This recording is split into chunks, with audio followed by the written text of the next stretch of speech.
ಮಂಡ್ಯದಲ್ಲಿ 87ನೇ ಅಖಿಲ ಭಾರತ ಕನ್ನಡ ಸಮ್ಮೇಳನ ಸಾಹಿತ್ಯ ಸಮ್ಮೇಳನ ಪ್ರಾರಂಭವಾಗ್ತಾ ಇದೆ. ಸಕ್ಕರೆನಾಡಿನಲ್ಲಿ ಕನ್ನಡದ ಕಹಳೆ ಆ ಮೂಲಕ ಮೊಳಗ್ತಾ ಇದೆ.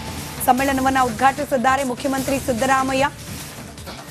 ಸಂತೋಷದಿಂದ ಸಮ್ಮೇಳನದಲ್ಲಿ ಪಾಲ್ಗೊಂಡಿದ್ದೇನೆ ಅಂತ ಹೇಳಿ ಸಮ್ಮೇಳನ ಉದ್ಘಾಟನೆ ಬಳಿಕ ಮುಖ್ಯಮಂತ್ರಿಗಳು ಮಾತನಾಡಿದ್ದಾರೆ. 87ನೇ ಅಖಿಲ ಭಾರತ ಕನ್ನಡ ಸಾಹಿತ್ಯ ಸಮ್ಮೇಳನ ಈ ಬಾರಿ ಮಂಡ್ಯದಲ್ಲಿ ನಡೀತಾ ಇದೆ. ಇವತ್ತಿನಿಂದ 3 ದಿನಗಳ ಕಾಲ ಸಾಹಿತ್ಯ ಸಂಭ್ರಮಕ್ಕೆ ಮಂಡ್ಯ ಸಾಕ್ಷಿಯಾಗ್ತದೆ. ಸಂಘ ಸಂಸ್ಥೆಗಳಿಗಾಗಿ ದುಡಿದಿದ್ದಾರೆ.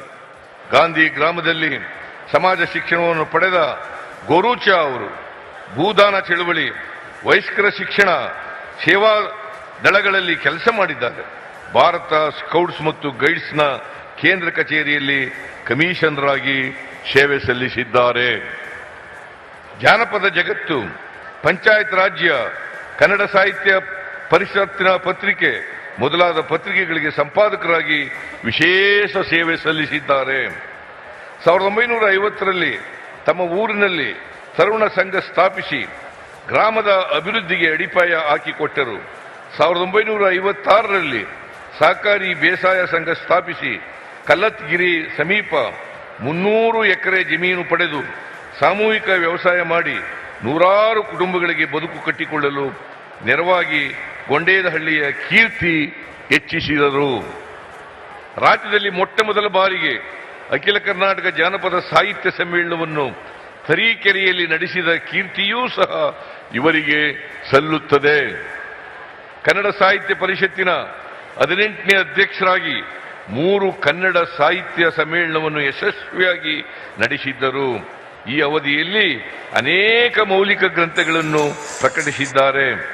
ಕರ್ನಾಟಕ ಪ್ರಗತಿಪಥ, ಸಾಕ್ಷಿಕಲ್ಲು, ಬಾಗೂರು ನಾಗಮ್ಮ, ಗ್ರಾಮಗೀತೆಗಳು, ಕರ್ನಾಟಕ ಜಾನಪದ ಕಲೆಗಳು ಹೀಗೆ ಹಲವಾರು ಸಾಹಿತ್ಯ ಕೃತಿಗಳನ್ನು ರಚಿಸಿದ್ದಾರೆ.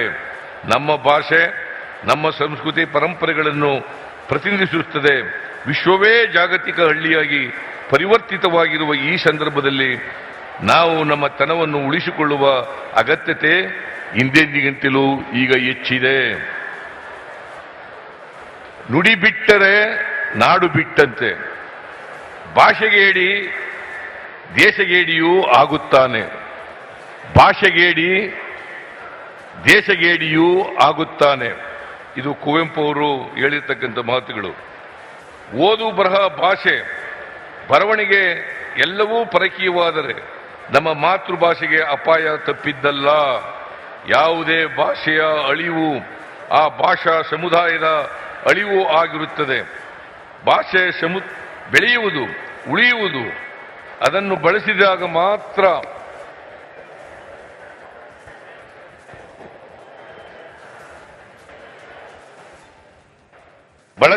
ಮಾತ್ರ ಬಳಸದೆ ಹೋದರೆ ಭಾಷೆಯ ಅಸ್ತಿತ್ವ ಹಾಗೂ ಬೆಳವಣಿಗೆ ಎರಡಕ್ಕೂ ಅಪಾಯ ತಪ್ಪಿದ್ದಲ್ಲ. ಕನ್ನಡದ ಕಲೆ, ಜಾನಪದ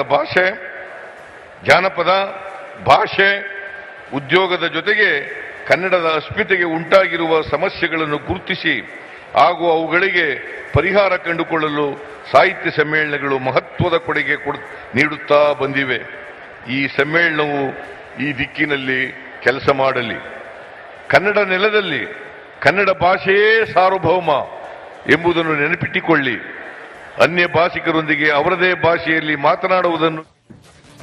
ಮಂಡ್ಯದಲ್ಲಿ 87ನೇ ಅಖಿಲ ಭಾರತ ಕನ್ನಡ ಸಮ್ಮೇಳನ ಸಾಹಿತ್ಯ ಸಮ್ಮೇಳನ ಪ್ರಾರಂಭವಾಗ್ತಾ ಇದೆ. ಸಕ್ಕರೆನಾಡಿನಲ್ಲಿ ಕನ್ನಡದ ಕಹಳೆ ಆ ಮೂಲಕ ಮೊಳಗ್ತಾ ಇದೆ.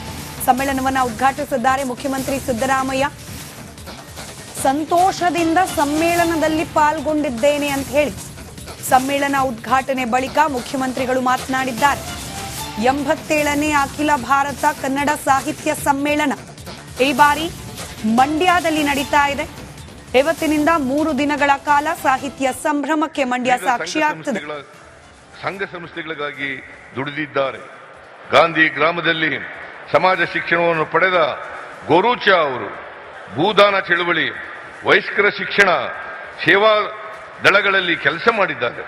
ಭಾರತ ಸ್ಕೌಟ್ಸ್ ಮತ್ತು ಗೈಡ್ಸ್ನ ಕೇಂದ್ರ ಕಚೇರಿಯಲ್ಲಿ ಕಮಿಷನರ್ ಆಗಿ ಸೇವೆ ಸಲ್ಲಿಸಿದ್ದಾರೆ.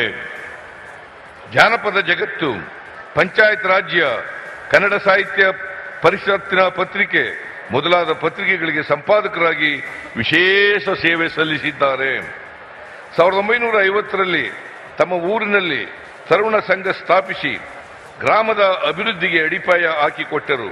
1956ರಲ್ಲಿ ಸಹಕಾರಿ ಬೇಸಾಯ ಸಂಘ ಸ್ಥಾಪಿಸಿ ಕಲ್ಲತ್ಗಿರಿ ಸಮೀಪ 300 ಎಕರೆ ಜಮೀನು ಪಡೆದು ಸಾಮೂಹಿಕ ವ್ಯವಸಾಯ ಮಾಡಿ ನೂರಾರು ಕುಟುಂಬಗಳಿಗೆ ಬದುಕು ಕಟ್ಟಿಕೊಳ್ಳಲು ನೆರವಾಗಿ ಗೊಂಡೇದಹಳ್ಳಿಯ ಕೀರ್ತಿ ಹೆಚ್ಚಿಸಿದರು.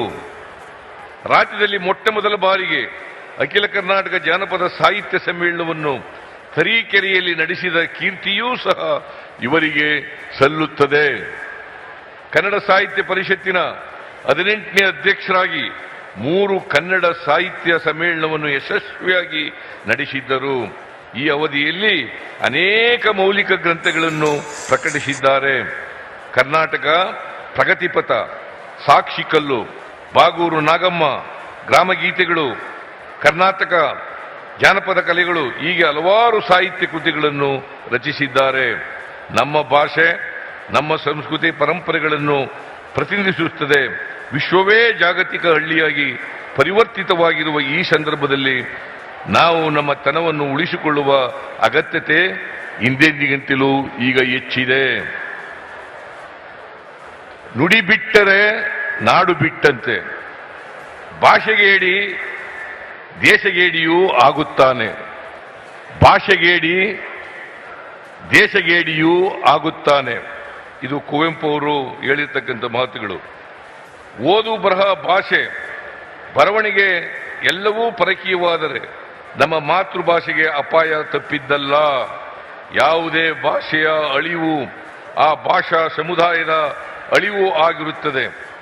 ಭಾಷೆ ಬೆಳೆಯುವುದು, ಉಳಿಯುವುದು ಅದನ್ನು ಬಳಸಿದಾಗ ಮಾತ್ರ.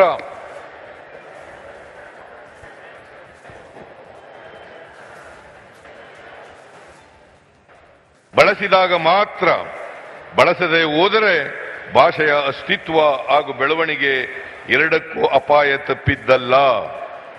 ಕನ್ನಡದ ಕಲೆ, ಜಾನಪದ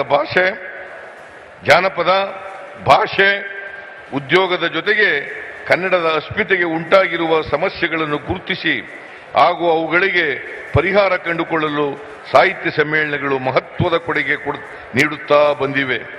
ಈ ಸಮ್ಮೇಳನವು ಈ ದಿಕ್ಕಿನಲ್ಲಿ ಕೆಲಸ ಮಾಡಲಿ. ಕನ್ನಡ ನೆಲದಲ್ಲಿ ಕನ್ನಡ ಭಾಷೆಯೇ ಸಾರ್ವಭೌಮ ಎಂಬುದನ್ನು ನೆನಪಿಟ್ಟುಕೊಳ್ಳಿ. ಅನ್ಯ ಭಾಷಿಕರೊಂದಿಗೆ ಅವರದೇ ಭಾಷೆಯಲ್ಲಿ ಮಾತನಾಡುವುದನ್ನು. ಮಂಡ್ಯದಲ್ಲಿ 87ನೇ ಅಖಿಲ ಭಾರತ ಕನ್ನಡ ಸಮ್ಮೇಳನ ಸಾಹಿತ್ಯ ಸಮ್ಮೇಳನ ಪ್ರಾರಂಭವಾಗ್ತಾ ಇದೆ. ಸಕ್ಕರೆನಾಡಿನಲ್ಲಿ ಕನ್ನಡದ ಕಹಳೆ ಆ ಮೂಲಕ ಮೊಳಗ್ತಾ ಇದೆ. ಸಮ್ಮೇಳನವನ್ನು ಉದ್ಘಾಟಿಸಿದ್ದಾರೆ ಮುಖ್ಯಮಂತ್ರಿ ಸಿದ್ದರಾಮಯ್ಯ. ಸಂತೋಷದಿಂದ ಸಮ್ಮೇಳನದಲ್ಲಿ ಪಾಲ್ಗೊಂಡಿದ್ದೇನೆ ಅಂತ ಹೇಳಿ ಸಮ್ಮೇಳನ ಉದ್ಘಾಟನೆ ಬಳಿಕ ಮುಖ್ಯಮಂತ್ರಿಗಳು ಮಾತನಾಡಿದ್ದಾರೆ. 87ನೇ ಅಖಿಲ ಭಾರತ ಕನ್ನಡ ಸಾಹಿತ್ಯ ಸಮ್ಮೇಳನ ಈ ಬಾರಿ ಮಂಡ್ಯದಲ್ಲಿ ನಡೀತಾ ಇದೆ. ಇವತ್ತಿನಿಂದ 3 ದಿನಗಳ ಕಾಲ ಸಾಹಿತ್ಯ ಸಂಭ್ರಮಕ್ಕೆ ಮಂಡ್ಯ ಸಾಕ್ಷಿಯಾಗ್ತದೆ.